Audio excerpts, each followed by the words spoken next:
चलिए आज बात करते हैं हिस्ट्री में व्यापार से साम्राज्य तक की बात, यानी अंग्रेज़ों को भारत में व्यापार से साम्राज्य तक की बात करते हैं।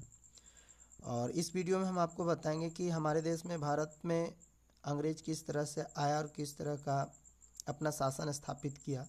तो कुछ ही टॉपिक को हम बात करेंगे। चलिए आगे बढ़ते हैं इस चीज़ को लेकर के कि औरंगजेब की मृत्यु के बाद मुग़ल साम्राज्य कमज़ोर होता चला गया, यानी कमज़ोर हो गया। इससे पहले यानी मुग़ल साम्राज्य के जितने भी शासक हुए बड़ी ही प्रतापी थे, लेकिन यहाँ पे औरंगजेब की बात करें तो जब ये इनकी मृत्यु हुई तो ये मुग़ल साम्राज्य जो है पूरा कमज़ोर होता चला गया। उसके बाद अगर हम बात करें तो मुग़ल सूबेदार और बड़े ज़मींदार जो मुग़ल साम्राज्य में जो काम करते थे, कर्मचारी लोग जो है वो सूबेदार थे, जो उन लोगों को क्षेत्र में बटे हुए थे उसे ही सूबेदार कहते हैं। और बड़े ज़मींदार लोग जो है अपने अपने क्षेत्र में अपने अपने जगह में जिसको जहाँ पे जगह या काम करने का जो आज़ादी मिली थी वो अपना सत्ता को जमा लिया।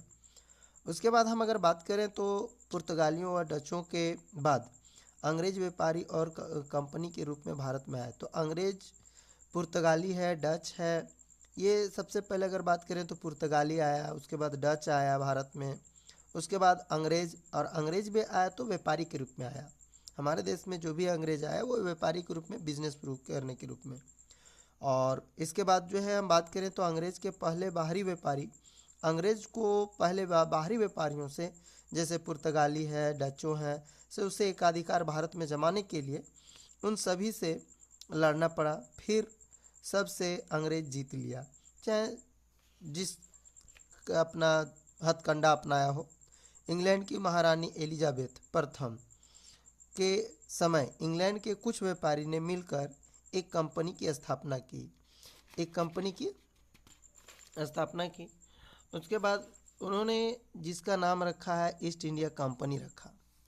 और इस ईस्ट इंडिया कंपनी की स्थापना 31 दिसंबर 1600 ईस्वी को हुआ।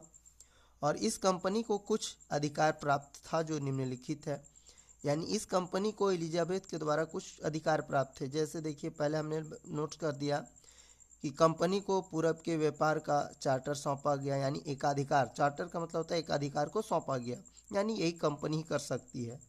कंपनी से कोई दूसरा प्रतिस्पर्धा नहीं कर सकता है। प्रतिस्पर्धा का मतलब होता है इसके अलावा कोई कंपटीशन जो है नहीं कर सकता। कंपनी को समुद्र पार जाकर नए देशों का खोज करना एवं व्यापार करना ये एकाधिकार के अंतर्गत आता था। कंपनी को पूरब के देशों में बाजार में व्यापार करने की कोई उसे रोक नहीं सकता था, क्योंकि इसकी एक नियमता होती थी, नियमावली कानून था जो एलिजाबेथ के द्वारा दिया गया था। भारत में ईस्ट इंडिया कंपनी के आने से पहले पुर्तगालवासी भारत में आगमन हो चुका था। पुर्तगालवासी यानी पुर्तगाली जो है, जो 17 मई 1498 ईस्वी में वास्को डी गामा, जिसे हम लोग भारत की खोजकर्ता भी कहते हैं, भारत आ चुके थे। और पुर्तगाली नाविक भारत के केरल राज्य के कल्लिकट क्षेत्र में पहुंच चुका था। और इसके बारे में हम लोग और आगे वीडियो बनाएंगे। वीडियो कैसा लगा कमेंट्स करके ज़रूर बताइएगा दोस्तों। Thank you. जय हिंद।